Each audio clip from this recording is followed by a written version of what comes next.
The not-so-mysterious allure of domestic animals.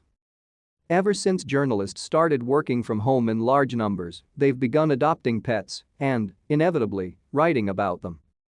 No problem there. I've worked from home since the 1980s, and caring for domestic animals has long been among my ruling passions.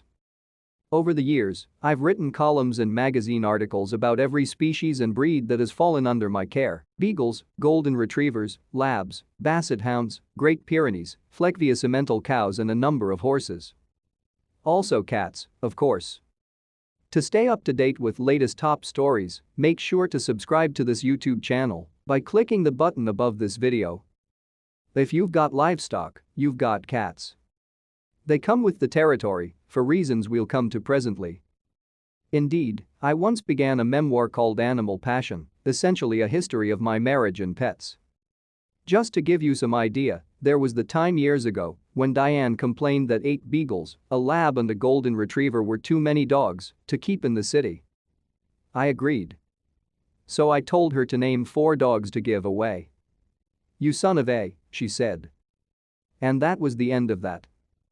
My friend Randy, the redneck veterinarian, and I were breeding and training field trial dogs back then, accumulating ribbons and trophies. And what woman wouldn't want a 3-foot-high beagle trophy displayed in her living room? Well, mine actually, but banishing furry family members was beyond her capacity. Anyway, Animal Passion petered out after it appeared that at the rate I was going, the book would end up longer than Don Quixote. The opening chapter about our first dog, a charismatic collie German Shepherd mix, appeared in Oxford American magazine. I'm quite proud of it. When I get more than ordinarily disgusted with politics, I sometimes think about returning to the project. What's always amazed me is how many people, even devoted pet owners, simply don't get domestic animals at all. They become fearful when another dog is inviting their dog to play. They complain that a napping cat is arrogant, etc. Given my considerable blind spots regarding our own species, maybe this shouldn't be a surprise. But it is. Then there are those like New York Times columnist Farhad Manjoo, a first-time pet owner, who wonders if 2 5-month-old kittens imagine that his magical ability to open a can of tuna fish makes him their god. Simple answers to cosmic questions: no. However, everything else being equal, it can make you their very good friend. Cats don't go in much for abstract thinking.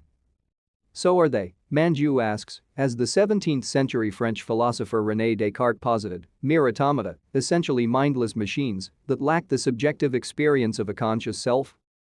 It was humbug like that which induced a classmate and me to divert ourselves during intro to philosophy class by inventing a baseball lineup of great thinkers: stolid, heavy-hitting John Locke at first base, agile little René Descartes playing second, etc.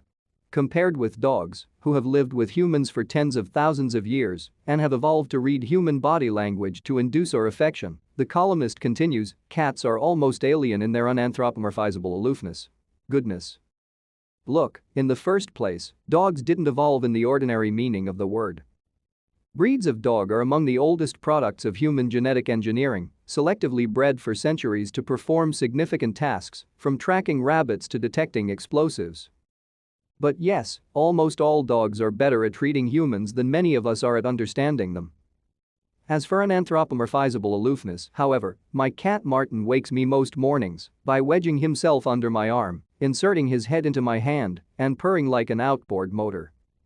Actually, he waits until I awaken and then goes into his routine. I think the rhythm of my breathing tips him off. I've never had a more affectionate or demonstrative pet of any species.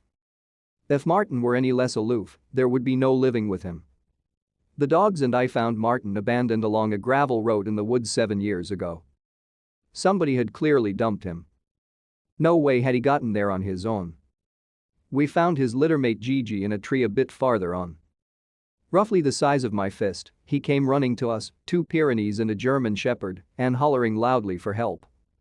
As a young kitten, he used to climb Diane like a tree and lie on top of her head as long as she'd let him. We persuaded a friend to adopt Gigi. She lives in a barn and sleeps on top of cows. That's how it all got started, you know. When human beings started storing grain for large animals, rodent infestations began. And here came the cats, efficient little killers, vermin control specialists who recognized a soft touch when they found one.